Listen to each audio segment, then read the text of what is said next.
Puji Tuhan, Shalom Bapak Ibu semuanya. Bagaimana kabarnya hari ini? Wow, luar biasa ya. Bagaimana kabarnya dengan 2024? Luar biasa ya. Puji Tuhan, jangan bilang kalau ditanya bagaimana kabarnya 2024, sarwawai dengan 2023. Jangan ya Ibu Bapak ya. Kita tidak akan pernah sama dengan hari-hari yang kemarin.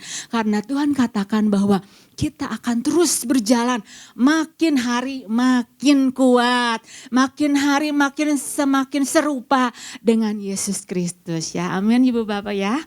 Nah Ibu Bapak yang dikasih oleh Tuhan, pesan Tuhan untuk kita di minggu ini adalah tetap bergerak maju di tengah ketidakmampuan. Diambil dari 1 Korintus 2 ayat yang keempat. Kita sama-sama mau membacanya ya Ibu Bapak ya. Ya, 1, 2, 3. Baik perkataanku maupun pemberitaanku tidak kusampaikan dengan kata-kata hikmat yang meyakinkan, tetapi dengan keyakinan akan kekuatan roh. Jadi di sini pesannya adalah tetap bergerak maju di tengah ketidakmampuan. Nah, apa sih yang saat-saat hari ini kita merasa bahwa kita itu berada di dalam ketidakmampuan ya. Mungkin Ibu Bapak punya banyak alasan lah, tetapi firman Tuhan katakan tidak ada satu perkara apapun juga termasuk ketidakmampuan itu tidak akan memisahkan kita dari kasih karunia Tuhan. Rasul Paulus dalam keadaan ketidakmampuan, dalam keadaan dia lemah, di dalam penindasan, di dalam kesesakan atau penganiayaan atau kelaparan atau ketelanjangan atau bahaya apapun. Tidak bisa memisahkan kita dari kasih karunia Tuhan. Tetapi justru kita adalah orang-orang yang menerima, yang mengalami kasih karunia Tuhan. Amin Ibu Bapak. Kita orang-orang yang memang terbatas. Tetapi ketika kita mau melibatkan Tuhan yang tidak terbatas, kita akan mengalami kasih karunia Tuhan demi kasih karunia Tuhan yang dilimpahkan. Itu yang dialami oleh Rasul Paulus. Ketika Rasul Paulus melayani, termasuk salah satu kotanya adalah melayani di kota Korintus, dia menyadari bahwa dia itu gak punya kemampuan. Bahkan dikatakan dia datang dalam keadaan lemah, dalam keadaan takut dan gentar. Karena dia kalau dibandingkan dengan para pujangga-pujangga yang begitu menawan, menarik dengan kata-katanya, bermain katanya itu indah sekali. Belum dia harus berhadapan dengan ahli-ahli pikir yang punya hikmat yang luar biasa. Yang mana ketika orang mendengarkannya itu, wow, bagus banget. Membuat orang-orang itu pengen tahu. Membuat orang-orang itu tertarik dengan apa yang sedang dikatakan oleh para pujangga-pujangga tersebut. Nah Paulus mengakui, saya datang enggak seperti mereka. Mungkin keadaan aku tuh tampilannya tuh enggak meyakinkan. Ya mungkin juga tidak meyakinkan. Karena mungkin fisik dari Rasul Paulus, Rasul yang sering dilempari batu, bonyok mungkin. Atau mungkin tapak-tapaknya di mana-mana. Tampilan itu enggak meyakinkan. Mungkin ada baret, mungkin ada luka-luka. Kalau dibanding dengan pujangga-pujangga, wow. Mereka dilatih. Mereka dibekali untuk menjadi seorang pujangga yang begitu menawan mungkin dengan tampilannya. Tetapi Rasul Paulus dia mengakui, aku datang tidak dengan meyakinkan. Tetapi ada satu hal yang Rasul Paulus punya, yang tidak dimiliki oleh pujangga-pujangga itu. Dia datang dengan sebuah keyakinan akan kekuatan roh. Ini yang sama-sama Ibu Bapak kita mau dalami. Apa yang dimaksud dengan keyakinan akan kekuatan roh itu. Dan Ibu Bapak, kalau kita sadar gitu ya, kita tahu gitu ya, apakah di dalam kelemahan Tuhan bisa ambil kelemahan tersebut? Cabut kelemahan tersebut? Bisa, karena dia Tuhan. Dia dahsyat. Dia mampu mengambil segala bentuk kelemahan di Rasul Paulus, juga termasuk di dalam kehidupan kita. Dia mampu. Dia punya kuasa. Tetapi tidak itu yang Tuhan lakukan. Kelemahan dari Rasul Paulus tetap ada. Tetapi justru di dalam kelemahan itu Tuhan punya cara untuk mendemonstrasikan kuasanya. Bahkan Rasul Paulus bilang, di dalam kelemahanku aku sempurna. Bahkan aku bangga dengan seluruh kelemahanku. Justru dalam kelemahanku kuasa Tuhan sempurna atas hidupku.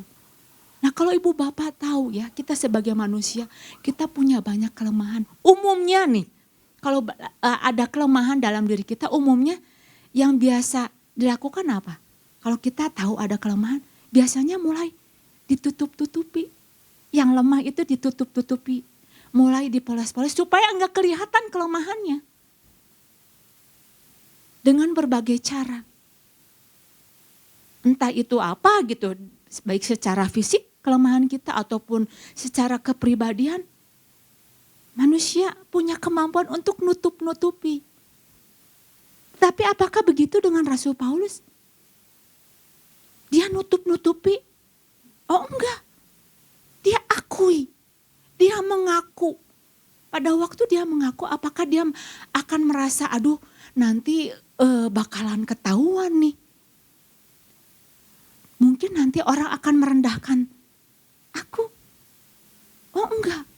Rasul Paulus sama sekali tidak ada yang namanya ketika dia akui kekhawatiran, ketika dia akui kelemahan dia tidak merasa bahwa dia akan direndahkan, tidak. Atau mungkin pada waktu kita menyadari bahwa kita punya kelemahan. Nah ini yang mau kita sama-sama bahas. Mungkin ada orang yang ketika tahu ada kelemahannya, dia menjadi gak percaya diri. Menjadi orang yang minder. Lalu kemudian dia minder, gak percaya diri, akhirnya dia lama-lama enggak bukan saya mah gak bisa apa-apa. Mulai dia gak mau bergerak mengatasinya, gak mau bergerak maju di tengah ketidakmampuannya. Rasul Paulus enggak melakukan itu. Justru di dalam kelemahan dia bisa mengatasinya dengan kuasa daripada Tuhan. Dia mengalami banyak kedahsyatan demi kedahsyatan. Sekalipun Ibu Bapak, situasi keadaan berusaha untuk melemahkan dia. Situasi keadaan bisa merendahkan dia. Tapi Rasul Paulus tetap bergerak maju. Dia tetap lakukan pelayanannya. Daud sama. Dalam seluruh keterbatasannya dia harus maju ke medan peperangan. Daud seorang anak muda yang kemerah-merahan. Dia sadar, aku tuh masih muda dan aku ketemu sama Goliat, mau ngelawan Goliat itu terbatas sekali. Hanya cuma bawa umban sama bawa ketepel. Dia sadar gak punya apa-apa. Belum lagi kakak-kakaknya merendahkan dia. Kamu gembala cuma 2-3 ekor kambing. Di mana udah gembalain aja, gak usah ikut-ikutan kayak gini. Belum lagi direndahkan, dilemahkan oleh Goliat sendiri. Bahkan Goliat katakan, anjingkah aku? Sehingga engkau mendatangi aku dengan tongkat. 1 Samuel 17 ayat yang ke-43. Orang Filistin itu berkata kepada Daud, anjingkah aku? Maka engkau mendatangi aku dengan tongkat. Lalu demi para allahnya, orang Filistin, ia mengutuki Daud. Daud sedang dikutuki, Daud sedang direndahkan, sedang dibuat lemah. Tetapi apakah Daud nyerah dengan kelemahan dia? Menyerah dengan keterbatasan dia, hanya cuman seorang anak muda kemerah-merahan, hanya bawa umban dan ketapel aja? Oh enggak. Betul, Daud anak muda. Betul dia bawa umban, hanya bawa umban. Tetapi dia bawa seluruh keterbatasan dia. Dia libatkan kuasa Tuhan. Dia bawa nama Tuhan semesta alam. Barisan Allah yang kau tantang itu dia datang dengan nama itu. Dan apa yang terjadi? Dia tidak menyerah pada keadaan dia yang terbatas. Tetapi dia maju. Dia tahu orang Filistin, si Goliat itu mengutuki.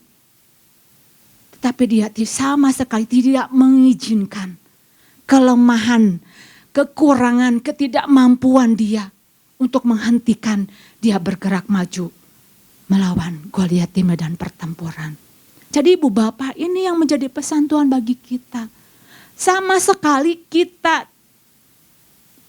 jangan punya alasan lagi. Wah, saya punya kelemahan, saya punya ketidakmampuan, disabilitas sehingga saya nggak bisa bergerak maju deh untuk mengalami sesuatu yang dahsyat. Sesuatu yang dahsyat, kalau sesuatu yang biasa, yang terbatas, kalau Tuhan terlibat, itu dahsyat, luar biasa. Apa yang membuat kita lemah? Katakanlah apa? Sebutkan. Ketidakmampuan apa yang ibu bapak punya? Sebutkan. Mari kita sama-sama libatkan Tuhan. Ada kuasa. Kita punya kuasa, kita punya power. Nah itu yang Daud lakukan.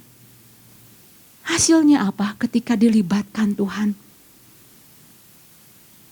Goliat mati di tangan seorang anak muda yang dikatakan bahwa dia pas-pasan lah, yang sangat terbatas. Nah ini yang menjadi pesan Tuhan bagi kita ibu bapak. Jangan sampai kita menghentikan laju kita untuk bergerak maju karena keterbatasan kita. Kita mau terus menjadi orang-orang yang bergerak maju di tengah-tengah ketidakmampuan. Nah sama-sama kemarin ibu bapak sudah tahu ya, bisa mengikuti pesan demi pesan Tuhan ya, dengan jelas yang sudah disampaikan oleh beberapa hamba Tuhan itu bisa memperlengkapi kita ya. Beberapa hal yang mau kita pahami kemarin yang sudah disampaikan oleh Bapak Gembala, jangan berhenti bergerak ketika melihat keterbatasan pada diri kita, tetapi libatkan kuasa Tuhan. Saya mau lanjutkan, jangan berhenti bergerak. Kita punya kekuatan yang dahsyat. Jangan berhenti bergerak, kita punya kekuatan yang dahsyat. Diambil dari 1 Korintus 2 ayat yang keempat. Ayatnya masih sama ya. 1 Korintus 2 ayat yang keempat. Baik perkataanku maupun pemberitaanku tidak kusampaikan dengan kata-kata hikmat yang meyakinkan, tetapi dengan keyakinan akan kekuatan roh. Jadi kita sadar kalau kita punya keterbatasan, kita ketika kita mau bergerak maju, kita butuh kekuatan di atas keterbatasan kita. Betul? Untuk kita bergerak maju di tengah keterbatasan kita, kita butuh kekuatan yang melampaui keterbatasan kita. Nah, kekuatan itu adalah bisa Tuhan sendiri. Ataupun bisa juga hikmat daripada Tuhan. Itu kekuatan. Dan hikmat itu bisa, bentuknya itu bisa perkataan-perkataan Tuhan. Firman Tuhan. Kata-kata dari Tuhan sendiri itu sebuah kekuatan. Dan kekuatan ini diperlukan oleh berbagai level usia, dari anak kecil, anak besar, orang tua, pria ataupun wanita, berbagai kalangan perlu yang namanya hikmat. Jadi salah satu kekuatan yang dahsyat itu adalah hikmat daripada Tuhan. Apa Ibu Bapak? Kekuatan yang dahsyat itu adalah hikmat. Di dalam hikmat ada kekuatan. Percaya? Nah, Ibu Bapak, di sini ada satu hal yang mau kita kita mau lihat ya. Ternyata hikmat itu Tuhan sudah berikan kepada kita. Ayatnya itu diambil dari 1 Korintus 2 ayat yang ke-7 ya. 1 Korintus 2 ayat yang ke-7. Tetapi yang kami beritakan ialah hikmat Allah yang tersembunyi dan rahasia, yang sebelum dunia dijadikan telah disediakan Allah bagi kemuliaan kita. Jadi hikmat itu Tuhan sudah sediakan. Tuhan sudah berikan kepada kita. Ya, bagi saya, bagi ibu, bagi bapak, bagi kita semuanya. Tuhan sudah sediakan bagi kita semuanya. Ya. Itu. Kemudian bagi apa? Bagi kemuliaan Tuhan. Betul? Hikmat itu disediakan bagi kemuliaan Tuhan, bukan? Tuh dikatakan bahwa telah disediakan Allah bagi kemuliaan kita. Jadi hikmat itu diberikan untuk kemegahan kita. Jadi hikmat itu diberikan untuk menolong kita, untuk membebaskan kita. Bukan untuk kemuliaan Tuhan. Maksudnya bukan untuk Tuhan gitu ya, tetapi untuk diri kita sendiri, membantu diri kita. Nah ini yang Rasul Paulus pahami di dalam perkara ini. Dia begitu yakinnya bahwa hikmat yang daripada Tuhan itu sanggup mengatasi apapun yang sedang diperhadapkan oleh dia. Berapa banyak ibu bapak ketika kita dalam keadaan lemah, hikmat Tuhan membantu kita, menolong kita dalam keadaan kita butuh ditolong. Kita baca firman Tuhan, kita beroleh kekuatan yang baru. Berapa banyak dari orang-orang yang percaya ketika dia lagi sakit, bertemu dengan hikmat Tuhan dan akhirnya wow, ini kata-kata bukan kata-kata biasa lagi. Ini Tuhan yang berbicara. Hikmat menolong dia, membantu dia. Berapa banyak orang disembuhkan ketika berjumpa dengan kata-kata yang tadinya biasa tetapi menjadi sebuah kata-kata yang hidup. Ada rema, ada kuasanya. Sehingga apa? Dia tetap teguh. Sekalipun dia dalam keadaan situasi yang terjepit, tapi bertemu dengan kata-kata yang luar biasa. Yang di dalamnya itu ibu bapak ada kandungan-kandungan rohnya. Ada kandungan kuasa daripada Tuhan. Ibu bapak yang dikasih oleh Tuhan, pujangga mungkin bisa melantunkanlah, menyampaikan kata-kata yang begitu indah, begitu bagusnya.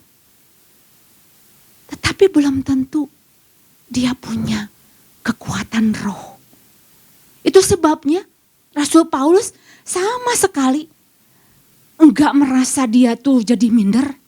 Enggak. Dia enggak merasa jadi udah gak mau melayani kok di Korintus. Gak merasa dia jadi gak percaya diri. Lihat. Pujangga-pujangga itu kata-katanya menawan sekali. Bagus sekali. Oh enggak.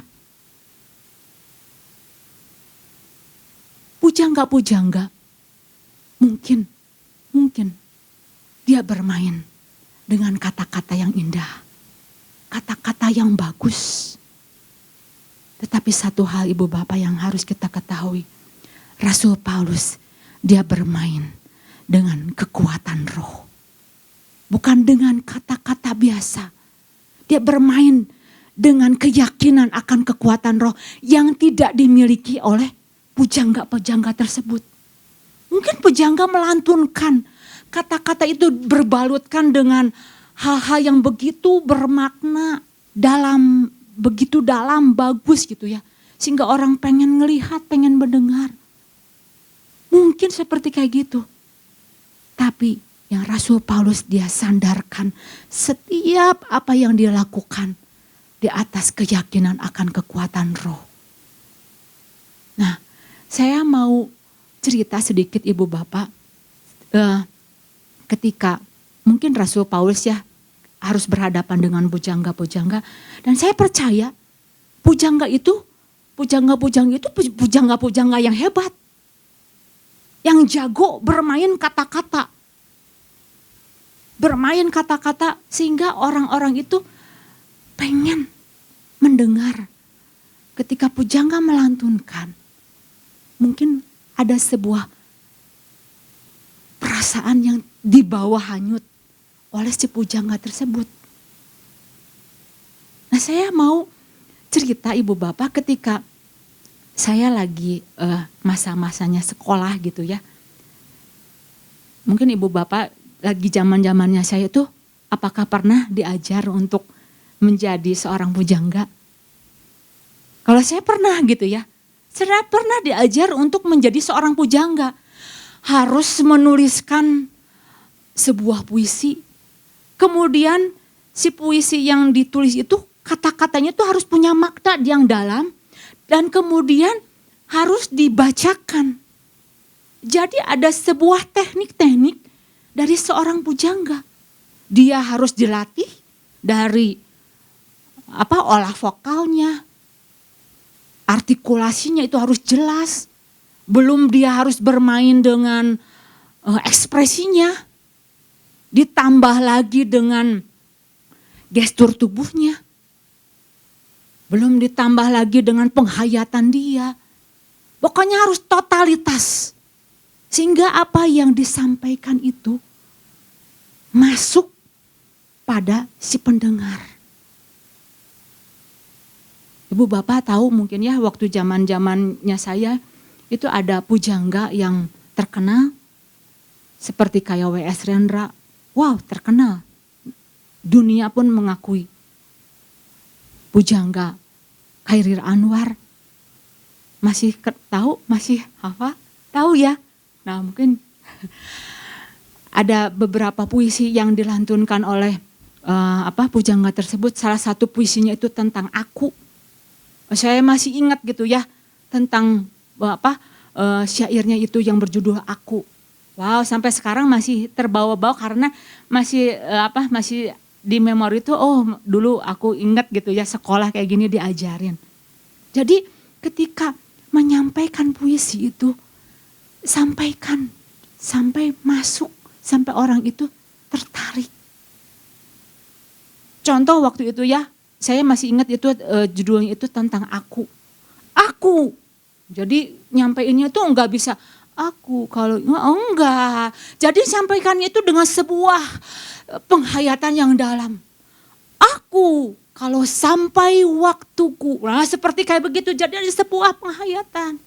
Jadi ketika di dalam 1 Korintus 2 coba ayat yang tadi yang keempat ya. Ketika kata-kata ini dilantunkan oleh seorang pujangga. Enggak nyampeinnya tuh gini. Baik perkataanku maupun pemberitaanku tidak kusampaikan dengan kata-kata hikmat yang meyakinkan, tetapi dengan keyakinan akan kekuatan roh. Oh enggak, datar, tidak datar seperti kayak gitu seorang pujangga. Ketika pujangga menyampaikan, mungkin saya contohin ya gitu ya Ibu Bapak ya. Seperti kayak gini ya. Baik perkataanku maupun pemberitaanku tidak kusampaikan dengan kata-kata hikmat yang meyakinkan, tetapi dengan keyakinan akan kekuatan roh. Mungkin seperti kayak begitu Ibu Bapak ya. Nah itu jadi saya teringat, wow, disinilah Paulus melihat, wow, pujangga hebat, tetapi dia berjalan dengan sebuah keyakinan. Dia bermain dengan kekuatan roh yang dahsyat. Itu yang Rasul Paulus lakukan dalam keterbatasan dia, dalam ketidakmampuan dia andalkan semuanya ada kekuatan roh.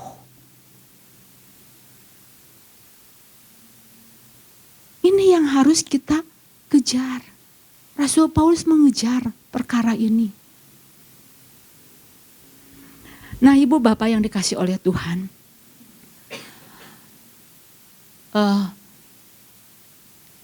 Ketika kita tahu ya Ibu Bapak. Ada keterbatasan di dalam kehidupan kita gitu ya.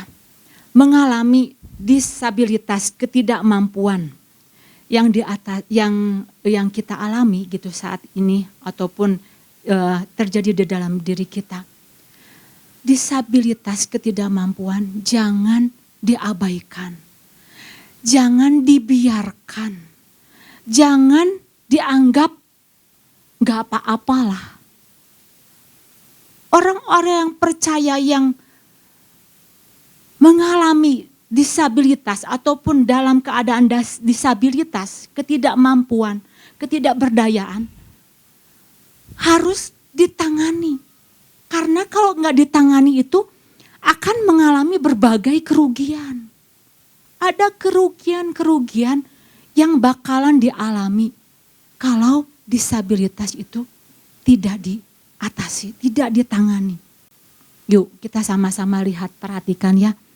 Kalau orang yang punya disabilitas ya, secara dalam kehidupan kita gitu ya. Kalau dibiarin, disabilitasnya mungkin di kaki gitu ya. Dibiarin, gak pernah digerakin, lama-lama itu si kaki bakal lumpuh. Lama-lama sensor di kakinya itu gak bisa nangkap rangsangan lagi. Gak bisa nerima lagi. Akhirnya apa? Dia lumpuh, tidak berdaya. Jangan dibiarkan. Mungkin dalam kehidupan kerohanian kita ada yang namanya disabilitas. Harus diatasi. Jangan diabaikan. Karena kalau diabaikan maka sensor untuk menangkap maksud Tuhan jadi lemah. Udahlah, kayak gini juga udah cukup, ibadah juga udah cukup. Saya di rumah juga masih berdoa kok, gak usah deh ikut-ikutan lebih lagi. Gak usah deh komsel-komsel apa-apaan. Gak usah deh ikut melayani lagi. Lama-lama kalau disabilitas enggak diatasi, itu orang jadi tumpul. Susah nangkap respon daripada Tuhan.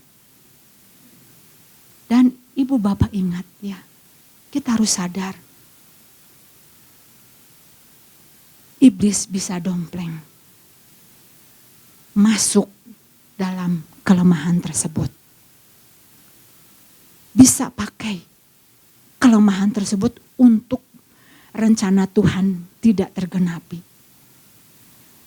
Yesus dicobai di dalam kelemahan dia, di dalam ketidakberdayaan dia, di dalam ketidakmampuan pada saat dia lapar. Di dalam kelemahan dia, iblis berusaha untuk masuk. Di dalam kelemahan posisi dia. Untuk menghentikan Yesus menggenapi rencana daripada Tuhan. Nah ini, kita harus waspada dengan perkara ini. Cepat. Kita harus ambil tindakan, kita harus bergerak. Jangan sampai kita jadi tumpul di dalam sensor kita untuk nangkap. Karena diabaikan, karena merasa, oh enggak apa-apa kok. Iblis bisa pakai kelemahan yang kita punya. Kalau kita tidak atasi. Nah ibu bapak, saya mau cerita gitu ya. Bagaimana salah seorang anak yang namanya Gracia Epifania, ibu bapak tahu? Dia seorang anak yang punya disabilitas. Matanya itu buta, cacat. Tetapi dia tidak menyerah pada kelemahan dia. Dia tidak menyerah dengan kecacatan dia. Ayahnya pada waktu itu marah. Dia kecewa kepada Tuhan. Tuhan kok anak saya kayak begini? Dan akhirnya situasi dan keadaan membuat ayah tersebut disabilitas di dalam penglihatannya. Ayahnya disabilitas matanya. Dia gak bisa melihat rencana Tuhan atas kehidupan anaknya.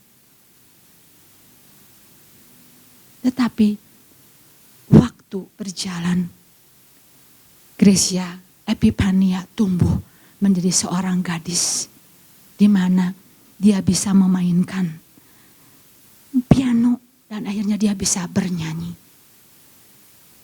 Lagu-lagunya itu menjadi berkat bagi banyak orang. Dia tidak dibatasi oleh kelemahan dia. Dia tidak mau dihentikan oleh kelemahan dia. Mungkin ayahnya pada waktu itu menjadi orang disabilitas yang matanya bisa melihat, tetapi dia mengalami disabilitas di dalam rohnya, dia enggak bisa menangkap. Gracia Epifania bergerak. Dia dipakai oleh Tuhan. Dia enggak minder. Dia percaya diri, bahkan hidupnya jadi berkat bagi banyak orang. Bahkan ayahnya yang tadinya disabilitas bisa dibangkitkan. Inilah yang menjadi visi bagi kita. Bangkitkan orang yang lumpuh lewat keterbatasan kita. Dengan apa? Dengan cara mari kita libatkan kuasa Tuhan. Ketika Tuhan terlibat di dalam Gracia Epifania, dahsyat, luar biasa. Ayahnya kembali datang tersungkur kepada Tuhan. Dan ayahnya kembali mau menyembah Tuhan. Nah ibu bapak yang dikasih oleh Tuhan, hal ini yang mau kita kejar, yang mau kita lakukan ketika kita menyadari bahwa kita harus bergerak maju, kita punya Tuhan yang dahsyat. Mari kita kejar kekuatan itu dengan cara apa? Kejar pengenalan kita akan Tuhan lebih dalam lagi. Alami perjumpaan dengan Tuhan, alami perjumpaan dengan hikmat Tuhan, datang mendekat kepada Tuhan. Apapun yang saat ini ibu bapak sedang mengikat kita, sehingga membuat kita tidak bisa bergerak maju, yang membebani diri kita. Saya percaya sekali kalau hikmat yang daripada Tuhan itu bekerja, maka hikmat itu akan membebaskan apapun yang mengikat, yang membuat kita menjadi lemah. Semuanya kita sertakan bahwa dengan kuasa daripada Tuhan, semuanya kita sama-sama mau terus berjalan maju. Demikian firman Tuhan, Tuhan Yesus memberkati.